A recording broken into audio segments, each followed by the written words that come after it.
বলিউড ছবি শুটিং সেটে এঁটো বাসন ধুত ক্যাটরার বাবার ছেলে দীপক অধিকারী। আজকের সুপারস্টার হতে কম কষ্ট করেননি দেব। দেবের স্ট্রাগলের কাহিনী অনেকেই জানেন না। এখন টলিপাড়ার হার্ট থ্রব দেব। এক দশক ধরে বক্স অফিসের রাজা তিনি। খাদান থেকে প্রজাপতি 2 দেবের সিনেমার সাফল্যের স্রোত অব্যাহত। অগ্নি শপথ থেকে শুরু করেছিল জার্নি, আর আজ তিনি সুপারস্টার। বাবার থালা ধুয়ে আজ তিনি নক্ষত্রের আসনে। জানেন রোজ দিন দেবকে কত এঁঠো বাসন ধুতে হতো একটা সময়? দেখুন, টলি ইন্ডাস্ট্রির হার্ট থ্রব দেব বাংলা চলচ্চিত্রের এক উজ্জ্বল নক্ষত্র।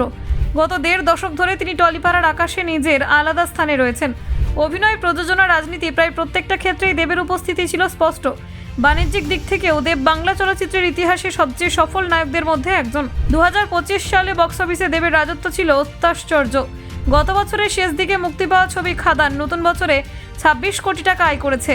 শুধু তাই নয়, এই বছর ধূমকেতু, রঘু ডাকাতের মতো সুপারহিট ছবি দর্শকদের উপহার দিয়েছেন তিনি। বছরের শেষের দিকে আসছে তার নতুন ছবি প্রজাপতি 2, যা দর্শকদের মধ্যে উত্তেজনার নতুন ঢেউ তৈরি করেছে। বর্তমানে দেবকে টলিউডের 1 নম্বর নায়ক বলা হয় এবং এটিকে অতিরিক্ত বলা যাবে না। তবে এই উজ্জ্বলতা তার জন্য সহজে আসেনি। শুরুর দিনগুলোতে অনেক সংগ্রামের মধ্য দিয়ে যেতে হয়েছে তাকে। প্রতিটি পদক্ষেপ ছিল এক নতুন চ্যালেঞ্জ। দেবের টলিউড যাত্রা শুরু হয়েছিল অগ্নি শপথ ছবির মাধ্যমে। যদিও সেই ছবি বক্স অফিসে খুব সাফল্য পায়নি, তবে পরের বছর মুক্তি পাওয়া আই লাভ ইউ ছবি তার ভাগ্যকে ঘুরিয়ে দেয়। এই ছবির মাধ্যমে দেব টলিপাড়ার দর্শকদের মন জয় করতে সক্ষম হন।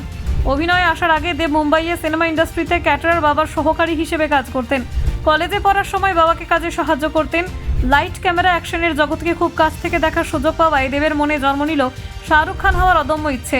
দেব একবার নিজের মুখে সেই সংগ্রামের গল্প শেয়ার করেছিলেন অনুরাগ বসুর টক শো কে হবে বিগেস্ট ফ্যানে। তিনি বলেছিলেন, আমি অনেক বাসন ধুয়েছি, হয়তো তোমার থালাও ধুয়েছি। আমি অনুরাগদাকে অনেক আগে থেকে চিনি, দেখতাম শুটিংয়ে, অনেকবার ছবি নিয়েও গেছি। এমনও হয়েছে অনুরাগদা খাবার খেয়েছে, সেই প্লেট আমি ধুয়েছি।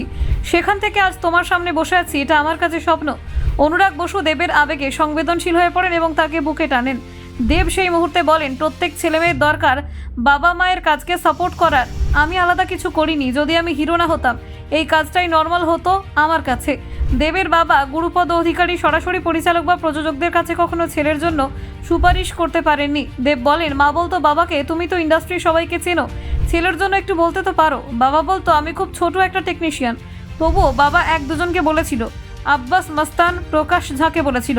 আমি জানি বাবা নিজের জায়গা থেকে সরাসরি ওইভাবে বলতে পারেনি। আমিও চাইনি আমার জন্য বাবা কারোর কাছে ছোট হোক।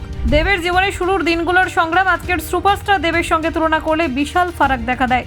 তবুও তিনি মাটির সঙ্গে জড়িত থাকতে ভালোবাসেন। বাঙালির এই প্রিয় নায়ক সবসময় বাবা মা এবং পরিবারের প্রতি স্নেহ এবং যত্ন দেখান। ডিসেম্বরেই দেবের জন্মদিন। 43 পেরিয়ে 44-এর পথে পা বাড়াতেন তিনি। এই জন্মদিনে তিনি শুধু বয়সের সীমানা পার করছেন না, বরং সিনেমা জগতেই নতুন চ্যালেঞ্জের দিকে এগিয়ে যাচ্ছেন। ব্যুরো রিপোর্ট, নির্ভীক বার্তা।